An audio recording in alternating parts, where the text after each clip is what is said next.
Hello guys, how are you? I'm Hardeep Singh. Welcome back to your own YouTube channel. IELTS updates and recent exams. For more updates related to recent IELTS exam writing test topics, listening, reading, practice test, and speaking, you got guesswork. Please, guys, participate in everyday listening and reading practice test to achieve your desired band score in your actual IELTS exam. Please hit the like and subscribe button. Press the bell icon for the upcoming notifications. Don't forget like, subscribe and share my YouTube channel and my Facebook page, IELTS updates and recent exams. Part 1. You're going to listen to a telephone conversation between two people, a customer and an assistant in a gift shop. First, look at questions 1 to 4.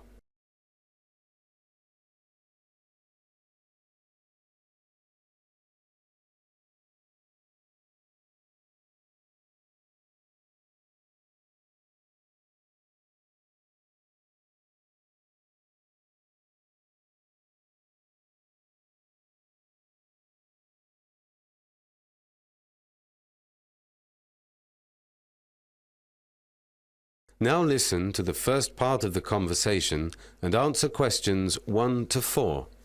I'd like to send some flowers and some chocolates. Okay, I'll just get the computer on. Right. Can I just take your details? Yes, certainly. Your name? Angela Love. Angela Love. And your address? 144A, Orchard Heights, Marsh Drive, Edinburgh. Right. And the postcode? I don't know. I'm just... Oh, it doesn't matter. What exactly is it you'd like to send? A bouquet of flowers. And how much would you like to spend? £30. Any particular flowers? I don't know. Something exotic, perhaps. Okay, and you wanted a box of chocolates? Yeah.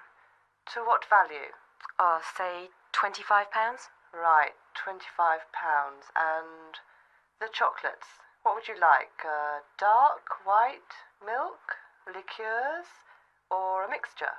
Well, a mixture, I suppose, but no liqueurs, and more white chocolates than the others. I'll just write this on the order form. Mixture, mostly white, no liqueurs. That's it. And these are to go within Edinburgh? No, they're to go to Cardiff, in Wales. There'll be a delivery charge of £19 for both items, I'm afraid. For both, not each? Yes, that's right. Before the speakers continue their conversation, look at questions 5 to 10.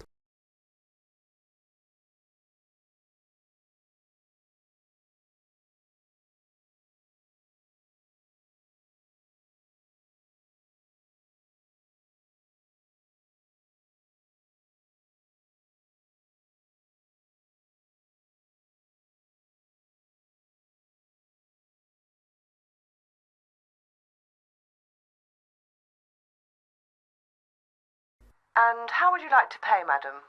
By switch card, if I may. Of course, that's fine. And the number? It's 569000. 569000. 212 897 212897 884 223 884223 7. 7. Can I just check that? 569000 212897 884223 7. Yes, that's it. So the total amount to be debited is £74. Okay. And to whom would you like them sent? To Mrs. Easter. That's Easter? Yes. And the address? 27 27. Roundtree Road. Is that ROWNTREE? Yes, that's it. Cardiff. Cardiff. CA13 8YU. CA138YU. And did you want any message to go with the flowers and chocolates? Yes, congratulations on passing your test. Just let me know when you're out on the road. Love, Angie. Someone's just passed their driving test then? Yes, my mother. Your mother? Yeah, it's her 6th attempt. Oh, right. That is a cause for celebration. Yes. And when would you like them delivered? The day after tomorrow, between 9 and 11 a.m. That's the 17th in the morning between 9 and 11. I just need to take a daytime contact number. I'll give you my mobile number. It's 0963 371 555.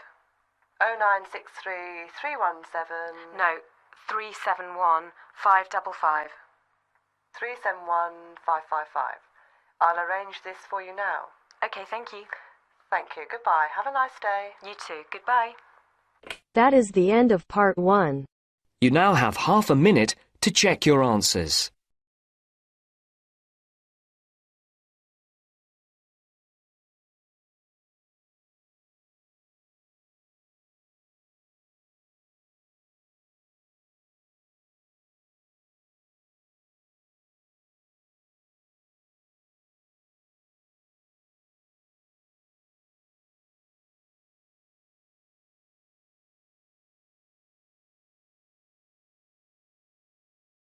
Now turns to part 2. You are going to hear a talk given by the university sports representative of the student union at a university. First, look at questions 11 to 13.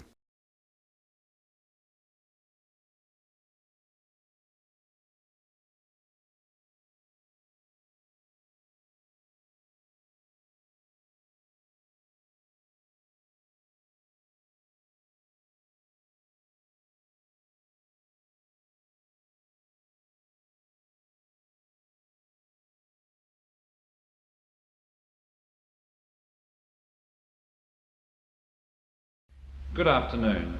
My name is Mick Clark and I'm the sports rep from the Students' Union. As well as these talks on the university sports facilities, information will be put up on notice boards all over the campus, so you will definitely all know where to find us. Well, as you have probably realised, the university is spread all over the place, and the sports facilities are, I'm afraid, no different. If you look at the map here on the screen, you'll see we are here on Thames Street, opposite the City Library. If you look down at the bottom of this map, on the right, you'll see Burse Road. On the left of the police station, between the shopping complex and the theatre and the Phoenix Theatre, is the University Sports Complex. Before the sports representative continues his talk, look at questions 14 to 17.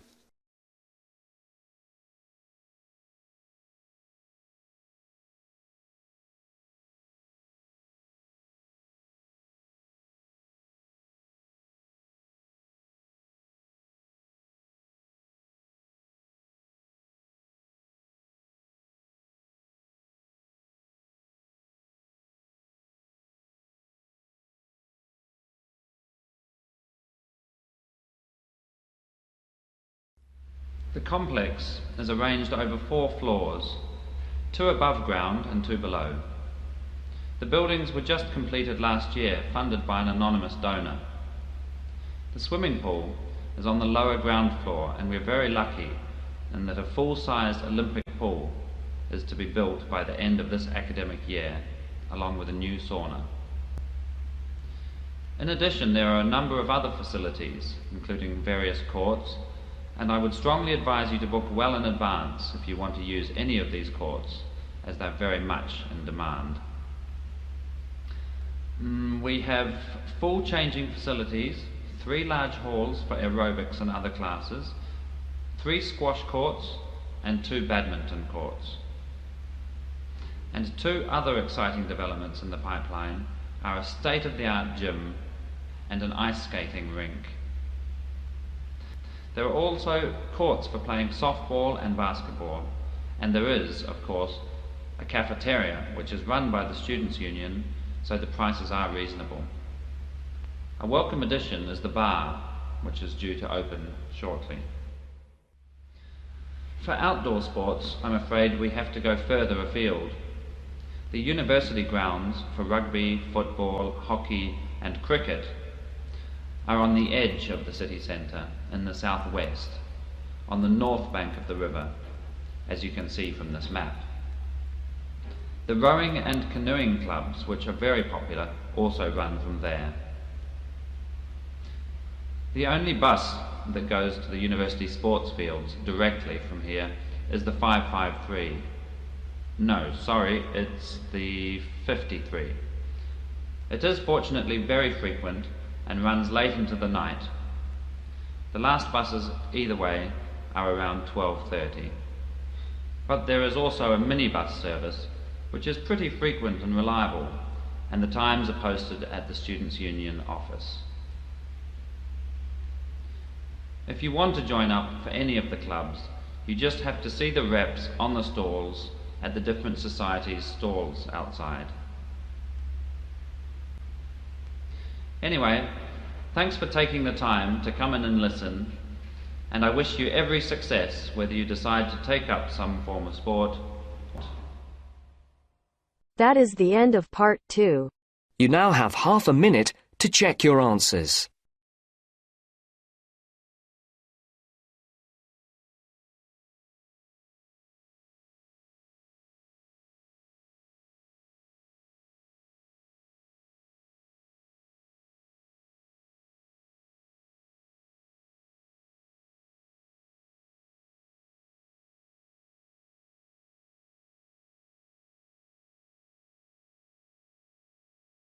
Now turns to part 3. You are going to listen to a radio program on sleep deprivation. Look at the questions.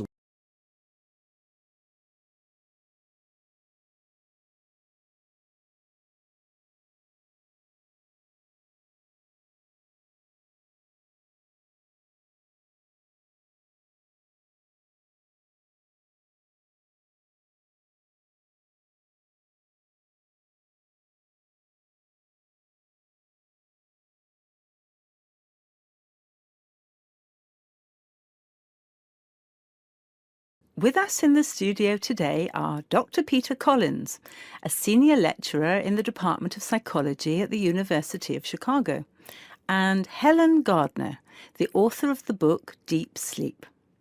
They've come to our studio to discuss the effects of sleep deprivation and also give some tips to the sleep deprived on how to deal with the problem.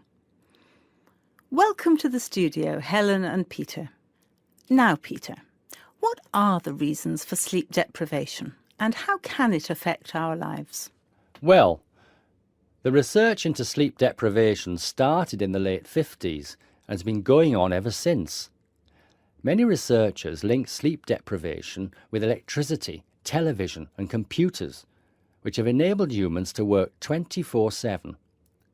Before electricity was invented, people's body clocks were synchronized with the sun's schedule, and the average time they spent sleeping was 8 to 9 hours a night.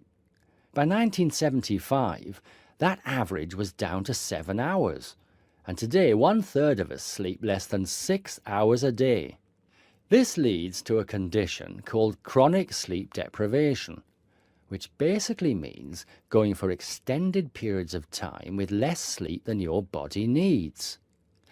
Chronic sleep deprivation can cause a variety of physical and psychological problems. At its most basic level, loss of sleep can make us more irritable and less efficient, and can affect long-term memory and concentration, which can result in more accidents.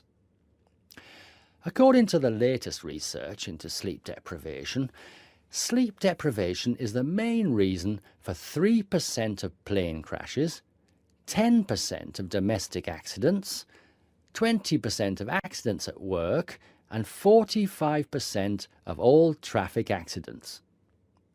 Research into the physical effects of chronic sleep deprivation suggests more serious and significant long-term complications. Research from my university, the University of Chicago, has shown that sleep deprivation interferes with how the human body regulates insulin and sugar metabolism, which can increase the risk of diabetes. People who are sleep deprived have weakened immune systems and are more prone to viruses and other kinds of infections. People who don't get enough sleep have cognitive problems or difficulties processing and assimilating new information. Lack of sleep affects long-term memory and slows down such abilities as judgment and reaction times. Some researchers link sleep deprivation with obesity, indicating that sleep disorders and eating disorders are often linked. Now look at the questions.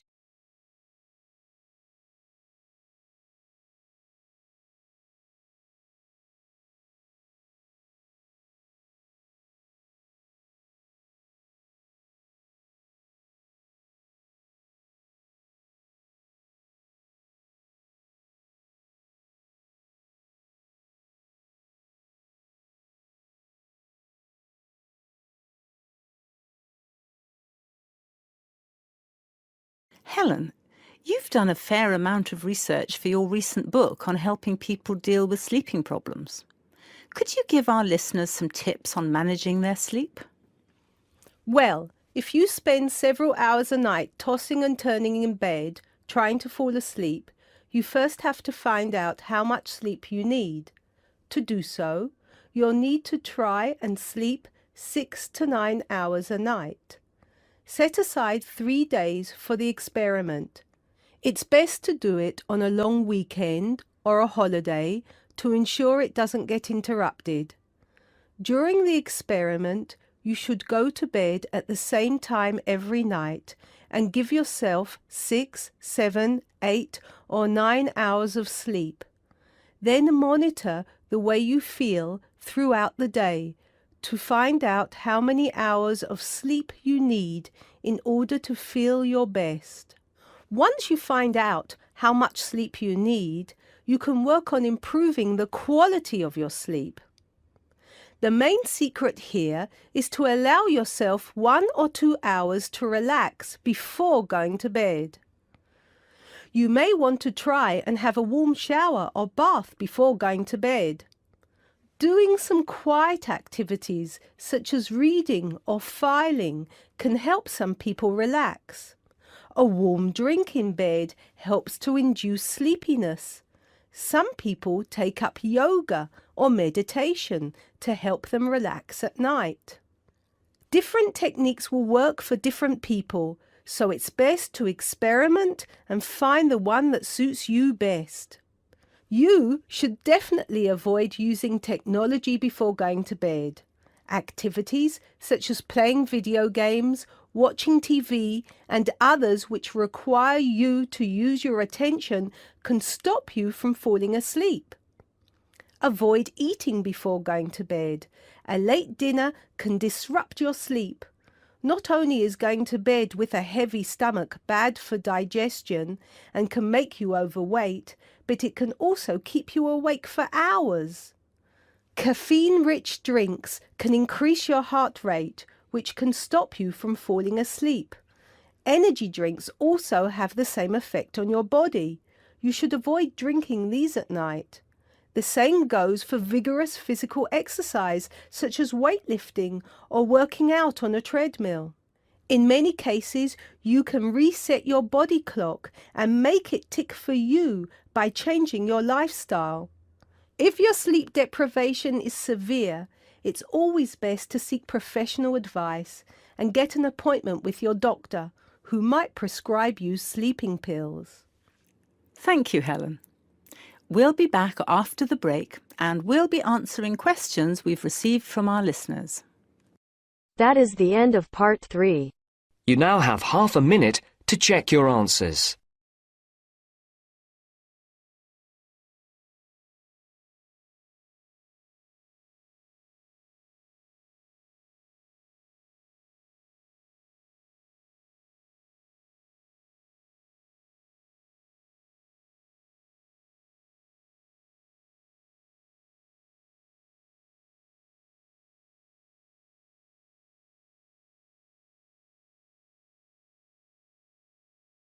Now turns to part 4.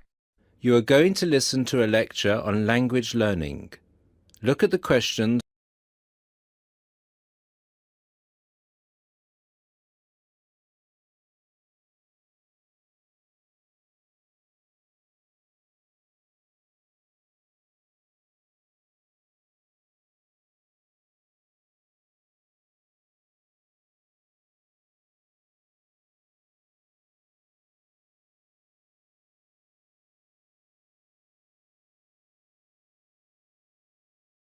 This is the first in our series of lectures on language learning.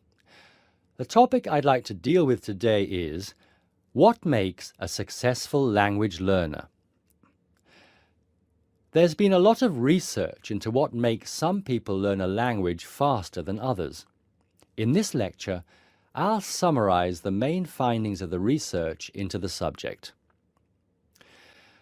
There are many factors that influence how quickly one learns a foreign language, of which exposure to the target language seems to be one of the most important factors to consider. It's this factor which determines the speed of learning a language, especially among those people who learn a foreign language outside the classroom. There are more people who did not learn a second language or a third language in the classroom, and I think that understanding how learners successfully learn languages without the help of a teacher can provide us with the key to how to become a successful language learner.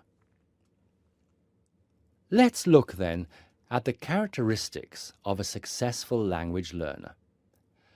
Motivation seems to be one of the key factors.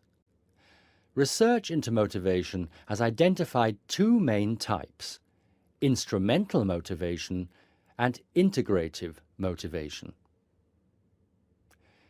Instrumental motivation is the kind of motivation that encourages people to learn a language for practical reasons, such as getting a job or passing an examination.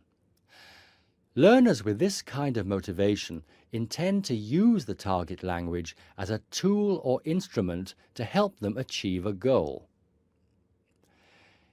Integrative motivation is what encourages learners to learn a language in order to communicate and socialize with others who speak the language. The primary aim for learners with integrative motivation is to use the language to integrate and identify with the community that uses the language. Immigrants or people who are married to speakers of another language are motivated in this way. Although most people have mixed motivation, research into language learning and acquisition suggests that integrative motivation produces much better results and is an important characteristic of successful language learners. Personality is another important factor in language learning. One does not need to be an extrovert to learn a foreign language, but willingness to experiment and take risks is essential. Introverted or anxious learners who are afraid of making mistakes find it harder to learn a language.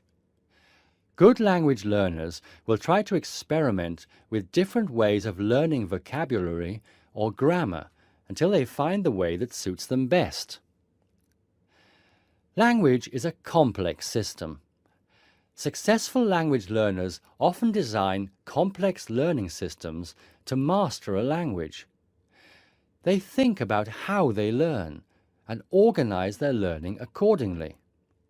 They develop their own learning style and use a range of learning skills such as efficient revision techniques, systems for learning and organizing vocabulary, the ability to monitor their own speech, and the ability to plan their learning. Finally, age is another major factor to be borne in mind. Children seem to be in the best position to learn a foreign language rapidly and with the best results. Older learners can also be very successful and become proficient at using a language. Adult learners who make decisions about their learning and are independent of the teacher, who are analytical and aware of how they learn, and who take responsibility for their learning, stand a very good chance of learning a foreign language successfully. That is the end of part 4.